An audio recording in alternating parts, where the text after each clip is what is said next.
Este episódio é um oferecimento do Professor Ruba, diretamente de Budapeste, especialista em preparação para a cidadania húngara, aulas de húngaro e traduções oficiais de certidões brasileiras. Entre em contato agora pelo e-mail profrubabr@gmail.com. Oi lá. Hoje o nosso mergulho é num tema que, à primeira vista, pode parecer bem de nicho, né?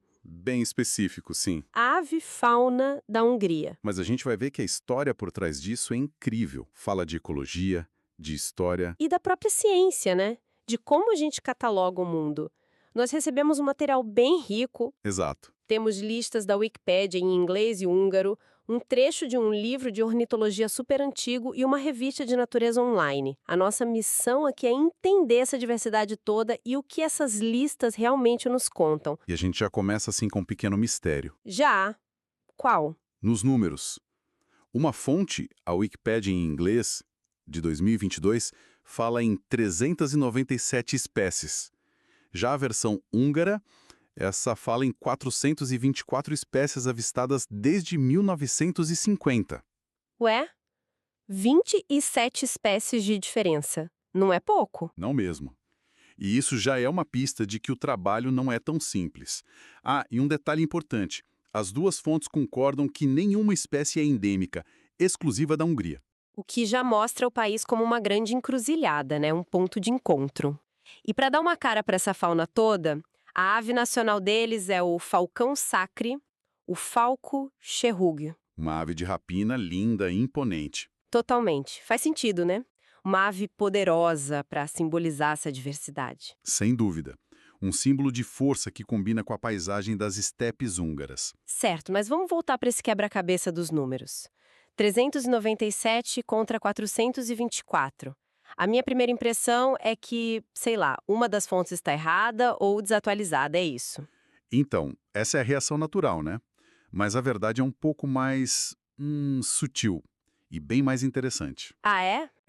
Não é uma questão de certo ou errado, mas de metodologia.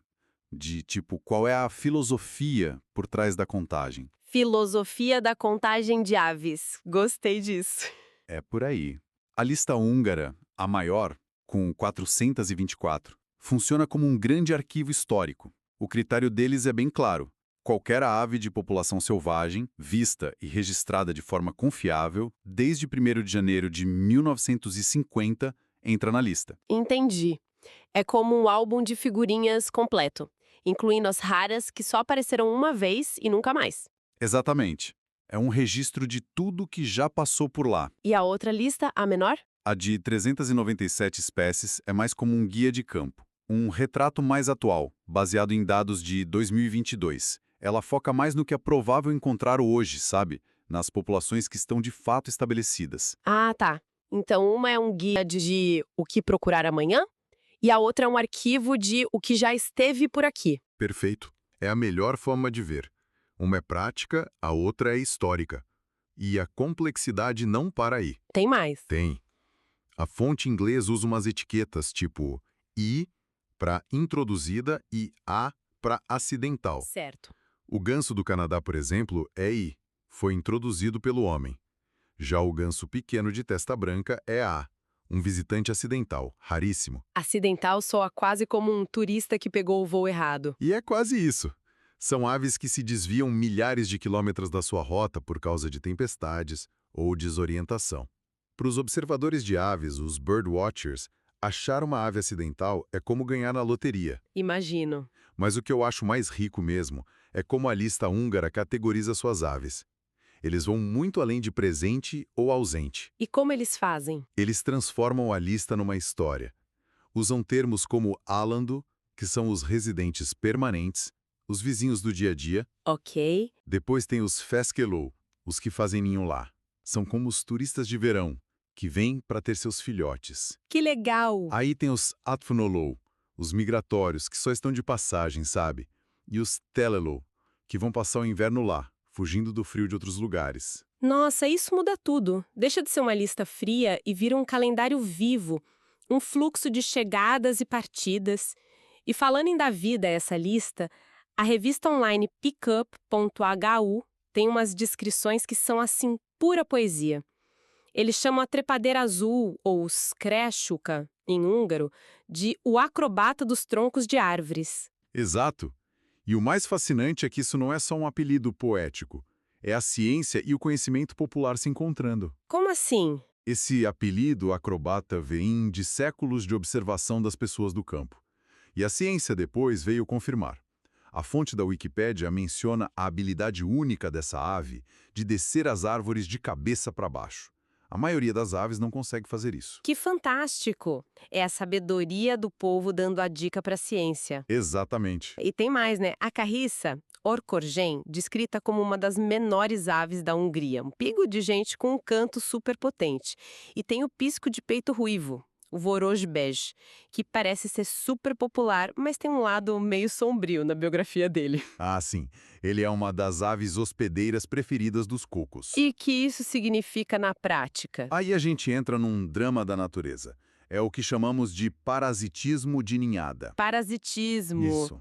A fêmea do cuco não constrói ninho.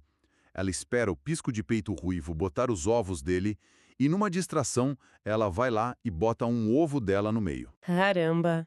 E aí? E aí o filhote de cuco geralmente nasce primeiro, é maior e o instinto dele é empurrar os outros ovos ou os outros filhotes para fora do ninho. Que cruel! Então os pais adotivos, os piscos, criam aquele filhote gigante achando que é deles, enquanto a própria ninhada foi eliminada. Exatamente. É uma estratégia de sobrevivência brutal, mas que funciona muito bem para o cuco. Nossa! Mostra como até as aves mais comuns, que parecem dóceis, estão no meio de batalhas evolutivas complexas. E falando em aves comuns, a fonte também destaca o melro preto, o fekete-rigot. O pássaro canouro mais comum do país. E ser comum não o torna menos importante, imagina? Pelo contrário, o fato de ser comum o torna ecologicamente vital. Ele é parte da paisagem sonora da Hungria. Paisagem sonora, gostei do termo. O canto do merlo é, para milhões de pessoas, a trilha sonora da primavera nos parques e jardins. Ele é o embaixador do mundo selvagem no meio da cidade, sabe? É verdade. Mas essas listas, como você falou, são arquivos. E arquivos também registram perdas, né? Infelizmente, sim. A fonte em inglês marca algumas espécies com uma palavra bem pesada, extirpada.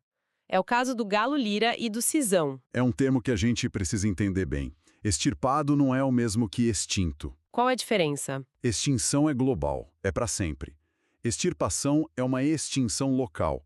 A espécie desapareceu da Hungria, mas ainda existe em outros lugares. Entendi. O pelicano crespo é outro exemplo que eles citam, né? Exato. É uma perda enorme para o ecossistema local. É uma peça do quebra-cabeça que se solta. E por que isso acontece? É perda de habitat, principalmente. Geralmente é uma combinação de fatores, mas a perda de habitat costuma ser a grande vilã.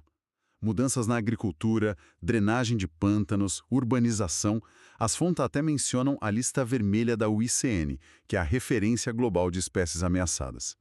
Isso mostra a seriedade da coisa. É um lembrete bem sombrio. Mas no meio disso tem um contraponto, uma história de esperança. A betarda comum, ou Otis tarda, Ah, a betarda. uma das aves voadoras mais pesadas do mundo. E ela ainda está lá, nas estepes da Hungria. E que bom que ela ainda está lá. A abetarda é um gigante. Um macho pode pesar quase 20 quilos. Nossa! Vê-la decolar é um espetáculo. E a sobrevivência dela não foi um acidente. Foi fruto de muito trabalho. Imagina o esforço para conservar uma espécie tão grande e exigente. Foi uma saga. Envolveu mudar práticas agrícolas para não destruir os ninhos, proteger áreas específicas, monitorar. Ela não é só um símbolo de esperança. É um caso de estudo sobre o que é preciso fazer na prática para salvar uma espécie ícone. E isso se conecta com o número que você mencionou antes, da fonte húngara. Exato. O de que 359 espécies de aves na Hungria estão sob proteção especial. Quase todas, então. Praticamente. E isso não é só um dado, é uma declaração de compromisso. Transforma a lista de espécies num documento ativo de política de conservação. Isso conecta tudo. E agora, acho que é a hora perfeita para a gente viajar um pouco no tempo. Vamos lá. Temos aqui um trecho do livro Magyarország Madarai, As Aves da Hungria, de um ornitólogo chamado Gyula Madarács. E a citação de uma época muito antes da internet diz o seguinte: "Ah, este trabalho encontrou dificuldades ainda maiores, pois uma obra de orientação semelhante sobre a avifauna da Hungria nunca havia sido tentada antes." Ele já começa falando da dificuldade, né? Total. E continua: "E mesmo os artigos espalhados na literatura mal abordam criticamente as chamadas formas locais, embora esta seja, na verdade, uma das exigências mais importantes da sistemática moderna." Essa citação é ouro puro, Por quê? porque ela mostra o tamanho do desafio. Hoje a gente acha fácil compilar uma lista na internet, mas Madaras mostra que criar um catálogo nacional do zero é um trabalho científico monumental. E ele não queria só listar nomes, ele queria analisar as formas locais. Que seriam o que exatamente? Subespécies? Exatamente, ele não queria só dizer aqui tem um pica-pau. Ele queria saber que tipo de pica-pau é este. Ele é diferente dos pica-paus dos Alpes, qual é a história evolutiva dele nesta região? Uau, isso é de uma sofisticação incrível para a época. Muita. Ele estava lutando contra a simplificação, buscando a nuance. E isso, de certa forma, nos traz de volta ao nosso mistério inicial dos números, né? A ciência por trás dessas listas é cheia de nuances e, às vezes, de incertezas. Perfeitamente. E veja como isso se conecta com a lista atual. Na lista húngara, a maior, aparece o marabu africano, Certo? mas com uma anotação do lado, provavelmente fugitivo de cativeiro. Ah, então não se sabe ao certo se é uma ave selvagem que chegou lá ou se fugiu de um zoológico. Exato. Ele entra na lista de 424. Sim, mas com um asterisco, com uma dúvida. Já na lista de 397, que é a mais rígida, ele provavelmente ficaria de fora. Entendi. A existência de uma única ave com status duvidoso já pode mudar os números. E muda a história que a gente conta. Então, a honestidade científica é admitir essa dúvida. A lista não é um dogma, é um documento vivo, que evolui com o conhecimento. Precisamente. O trabalho do Madaras no passado e essa anotação sobre o marabu no presente ensinam a mesma lição. O mapa nunca é o território. A lista é uma tentativa de representar a realidade, mas a realidade é sempre mais complexa. Uau! Que jornada! Começamos com uma diferença de 27 espécies e acabamos na filosofia da ciência.